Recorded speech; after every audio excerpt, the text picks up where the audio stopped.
How's everybody doing? My name is Mike, and this is my dog Roots hanging out on place, and we got Miss Mia hanging out on her place. Now she's doing a real good job. She's in her last week of training with me. This is where we start to tie everything together, and she's learning how to do her last bit of obedience stuff. The last thing I teach the dogs is the down position, because it's one of the hardest things to teach a dog because it's a very submissive position. So most dogs at first definitely don't want to lay down for you if you just meet them the first day and try to get them to lay down. You know, we create a relationship with them, and by this time the dog has more trust in me, and my communication is very clear with the dog at this point, so it's easier for me to get the dogs to do the positions that I want them to do. Now, it's sometimes hard to convey what we're doing in training. It's hard to make it clear in the short amount of time in these videos on what exactly we do, you know, and the overview, the best kind of view I can give you guys is, you know, we take a dog like this who is having a lot of issues in the home. Even though she's a small dog, she can still cause a lot of havoc. You know, she's destructive. The owner actually had to move out of her apartment because the dog was making so much noise when she's gone. The way we get the dog to stop doing those bad behaviors is we do what's supposed to be done at 8 weeks. We take the dog and we start teaching the dog basic obedience. And that term can kind of be convoluted because there's other trainers out there saying basic obedience, and they're using things like treats and showing the dog basically a trick, you know, whereas you're about to see in this video that this dog's been with me for about 2 weeks. There's a very clear line of communication between me and the dog that it might be hard for a lot of the audience to see the difference, because I don't have a before and after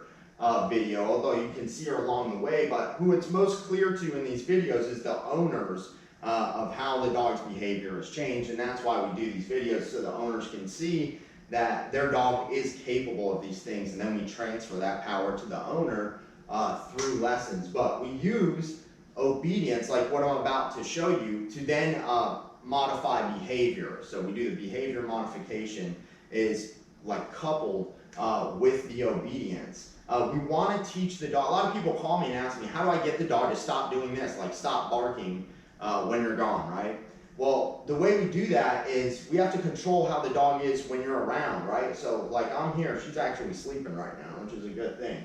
So I'm hanging out, right? She's on place. When she's on place, she's not allowed to free roam. She can't just run around and do what she wants and what she wants to do and make decisions. I'm giving her a job, and if she goes to get off, I'll correct her. So that keeps her in a working state and a calm state, right? A calm state of mind. And we're trying to get her to be like him. This is my dog.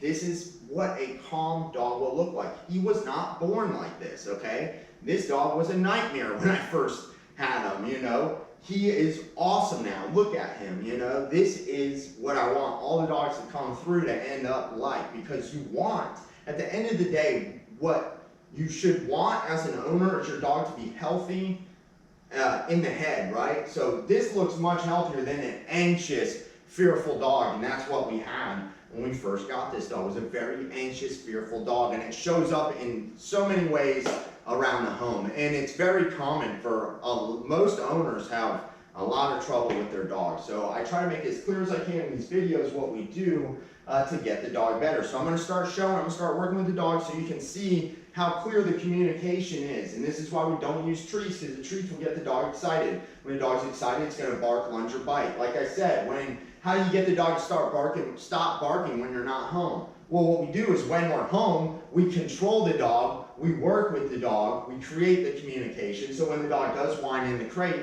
we have a way to say no correction, direction. That's the formula we use to correct the dog, and we do it at all times. We don't allow the dog to be in the home. What most owners would like to do is they want to have the dog free in the home, get the dog excited anytime they want, do cutesy stuff with the dog that they think is not harming the dog's psychological state of mind, and then when they want the dog to be under control, they want to snap into a second, they want to snap their fingers and then have control of their dog. That's not how it works. You either don't have control of your dog, or you do at all times. That's how it is. You either have control of them or you don't. So this is how we practice having control over the dog, is using commands. So place. So the dog shouldn't move. Good girl. See, I'm moving the leash. She's feeling pressure, but I'm telling her, stay on that bed even though you feel pressure from this leash. Place. Good girl. Okay. See, that's her release word. Good girl. Good girl. Stretching. Good. She's laying down. She's actually offering that to me because I've been working with her on it. So that's actually really good. Heel. Good girl. Sit. Good girl. And you can see she's a little excited. That doesn't necessarily mean she's happy. That just means she's excited. So it's good. I want her to want to come do these things with me, right? But we don't want her to do it with too much energy. So the tail wagging, that's a lot of energy, but it's okay. This is a very excited dog. She likes to work. So this is what you should be doing with your dog every day. Hey, hey, hey. Knock it off. Heel. Sit. So if she breaks a position, heel. Sit. If she breaks the position, I'll just correct her and then tell her sit. So no leash tug, sit. That's no correction, direction. Heel. And we walk around this object here. That's going to help kick her butt out to follow me the way I want her to do that. So when I take this turn here, you're going to see her butt. See how it kicks out like that? That's why we use an object like this. Makes it look real good. Good job, girl. Good girl. Sit. Good girl. Sit, girl. Good job. Sit. Good girl. Heel. Sit. Down. Down. So I put a little pressure on the leash with my foot. Good girl. Good down. Like I said, she just started learning this maybe the last 2 days with me. Down. Good down. Good girl. So it's very important to get your dog up every day. This is what we call a daily routine with the dog. So we take the dog and we work her in all of her commands. If we want them to be good at behaving when, you know, there's certain times your dog misbehaves. So at those times, if you want your dog to actually behave, then you have to practice these things every day. If you want them to perform things like a sit, the laying down, or the heel, you have to perform it every day with them. Okay, heel. Good girl. Good heel. Heel. Sit. Atta girl. Heel. Good girl. See, she was also very afraid of objects. So, you know, the first day, there's no way she would walk near, sit near something like that. Down.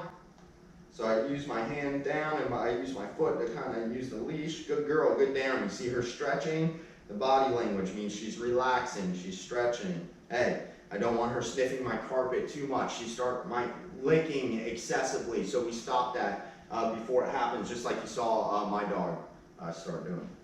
Nope, down. So you see there, see that clear communication? She was anticipating me moving. She starts to move. I tell her no. She goes back down. That should tell you there is a very clear line of communication, good girl, between me and her. If you see her, she's making eye contact with me directly. That's exactly what we want. Good girl.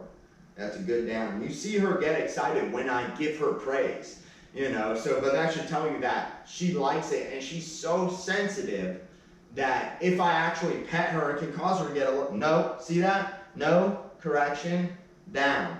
So no correction, direction. So you see, I didn't even go to pet her, but when I just thought about it, she's so in tune with me that she stood up for that affection, right? And that's not what we want, and that's why I correct that. Most owners, they cannot resist affection when their dog asks for affection. You have to say no to your dog when they ask for affection. I initiate affection. They do not. If they initiate your affection, they're the dominant one. And that's what this is all about. It's all about practicing the dog being submissive and you being the dominant one. That's how you're going to have control of your dog and not have, you know, a dog that barks so much when you're gone that you have to move. You know, that is unacceptable. And the reason the dog would do something like that is because when the dog was left alone, or the dog's whole life, what they're practicing or what any general owner is practicing is excitement. Remember, they're going to bark, lunge, or bite. The dog was barking. So if you practice excitement all day, giving affection all day to the dog, then when you put the dog in the crate, how can you expect it to be calm, right? If you're practicing excitement all day, the dog will be excited throughout the day and throughout its life. So when you leave, the dog's excited. If we practice the dog being calm, good girl, good down. See my dog, we practice this all day, then the dog will be calm in the crate when we leave. And these are some pretty basic concepts that a lot of animal professionals seem to not understand. Using a treat with a dog like this would make it worse. And she did have another trainer. This dog did have a trainer before me that did 2 sessions with her, and then I guess wouldn't come back or something to that effect. We hear it all the time over and over, and it kind of makes me sick because there's nothing wrong with this dog. She's very smart. She's very capable. But if you only got a hammer in your tool chest and everything starts to look like a nail, you know what I mean? So if you only got treats to train a dog with and that's the only way you know how to do it, you're going to have trouble. You know, a dog like this needs a leash. Good down, good girl. See, I said that to her because I moved the leash and she could have easily moved like last time. She didn't. She learned. Good girl. Heel. Good job, girl. Again, we use that ottoman like that to turn. Watch her butt. See how it kicks out? Good girl. Sit. Good. Heel. Sit. Good. Heel. Sit. Good girl. Heel. Sit. Atta girl. Good girl. Place. Good girl. Okay. Heel. Good. Hey, see that? So I correct her just like that because of how excited she came over. A lot of people would think, oh wow, she did it fast. Did you see that? That's not good. We want her to do it calmly. Heel. Place. Now watch, we're going to do it again, okay? If she does it again, I'll correct her. Atta girl. Heel. Atta girl. Good girl. We want it calmly. Heel. The reason she did it like that, atta girl. Good girl. The reason she was not calm at that time, hey, sit. Hey, they'll try to scratch that collar off. So she'll try to break that position if I let her scratch too much. So sit. So I will actually correct them for that. So that way she doesn't scratch and then break her sit. This is what the dogs need. They need structure, and she can scratch after she's done working with me, right? In this moment in time, she needs to pay attention to me, and this is how you gain control over the dog, and you get their respect and their trust, and she's doing a great job. Good girl. Good sit. Good sit. Good girl. But the reason she ran over to there, down, so put a little pressure on the collar. So the reason she ran from there to there, I know exactly why. It's because of the distance I gave her, right? I gave her a large distance, so she wanted to cover it fast. She gets more excited. She wants to cover it quickly. But you see how quick she learns. If I stood closer to it, she probably would have been a little calmer, but we want her to get it from a distance. We want to challenge them and take them through it in a calm manner, because that's what's going to make her better ultimately for the owner. Down. Nope. So no correction, down. That's how the dog learns to not break commands when we ask. She breaks the down, then I say no correction, direction. That is you following up with the dog, following through. If you just say no and there's no correction, doesn't work. You must have a follow-up. There's a lot of people that say, yeah, I tell my dog no. Yes, but you must follow up with a correction. If you don't, the dog will learn that you don't know how to follow through. You don't really know. The dog doesn't speak English, so you really don't know how to tell them no if you're not tugging or using something like a change jar to correct them in some way. Okay, heel. She has to wait for me to release her. Sit. Place. Atta girl, good job. So she did really good. You know, if you think about it, she only had to be corrected like 2 or 3 times in like 10 minutes, man, you know? Because this is also a command I'm asking her to do. She's sitting there, not moving. She's doing awesome. This is what you want to do with your dog. 5-10 minutes a day. Every day you want to take your dog, walk them in a circle, and do the commands with them and challenge them and work with them. This is how you create the communication and ultimately get your dog to perform the things you want them to perform, like being in the crate when you're not home calmly. That's how you're going to get them to perform that, is doing it while you're home, you know, doing these commands. And like I said, the dog is also in the crate when we're here in the house. the dog will be in the crate sometimes while I'm here. So she's not just in the crate when I leave, which is one of the mistakes a lot of owners can make when they're using a crate with the dog. They only put the dog in the crate when they go somewhere. You want to use the crate as a management tool. Anytime you can't pay attention to the dog or watch the dog, the dog should be in the crate. Basically, anytime you're not home